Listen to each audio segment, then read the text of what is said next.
I just wanted to do a quick, brief video on sensory integration because I did a kind of lengthy, rambly attempt to explain meltdowns, and it's really only the tip of the iceberg because they're such complex um, things and it's such a broad subject.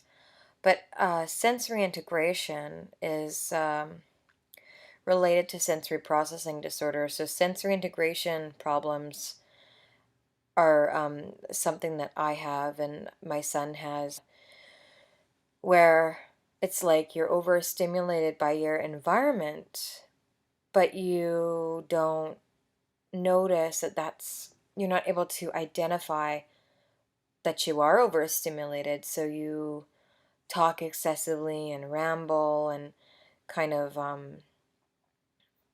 you know, are behaviorally overstimulated, might sort of bug other people, or just you need it's worse than just sensory. It's worse than the sensory issues themselves, because it's like you're having a sensory issue but you don't um having a hard time identifying that that's what it is. So it's almost like in that situation, um I find that a lot of people with like classic autism have that, but I have that. It's difficult because you sometimes have to have someone else with you say to you, hey, you're getting overloaded here. I think it looks like maybe we should go home, that kind of thing. So also emotional, like either like seeming kind of uppity and manic, or kind of being emotional, and it's just because you've gone past your limit, and or maybe there's some loud noises that are continuously going on in the background, and one is not able to identify that that's what's bugging them. So when it's time to leave the party, the person is looking for their shoe and they can't find it, so they burst into tears and they're like, "Oh, my shoe, my shoe, my shoe." And it's, you know, my son does this. Well, in an adult, you wouldn't be obviously bursting into tears publicly, but you would be going, "Oh, shoe, I want to find my shoe," by yourself, to yourself. And it's really what it really is to do with is, obviously it's not about the shoe, it's about the fact that you need to get the hell out of there and get away from the noise.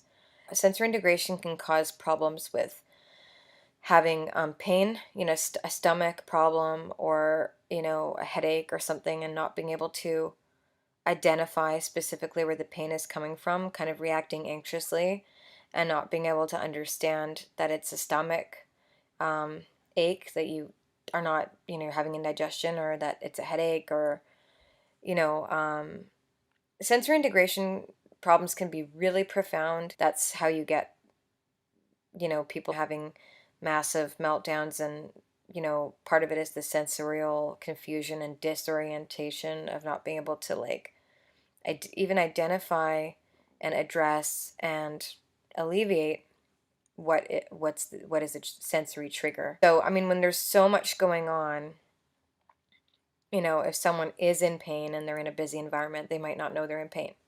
They might think that they're in pain physically, and it's because they're in a busy environment and they're irritated and they just need to get out of there. So sensory integration is pretty much like sensory processing disorder, and it's just confusion with, being able to identify what's really bugging you, and what I mean, and definitely sensory integration interferes with adaptive and executive functioning for sure. um, it's really hard to be able to organize your physical environment when you're experiencing sensory processing and sensory integration.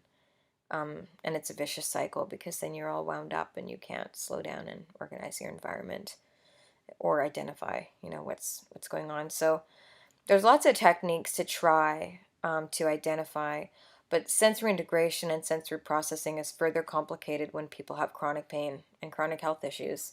Don't even get me started, but as you can imagine from hearing just this little like snippet here, that when chronic pain comes into play, and, you know, arthritis and chronic headaches and stuff like that, you can imagine how that would start to even further complicate such a thing.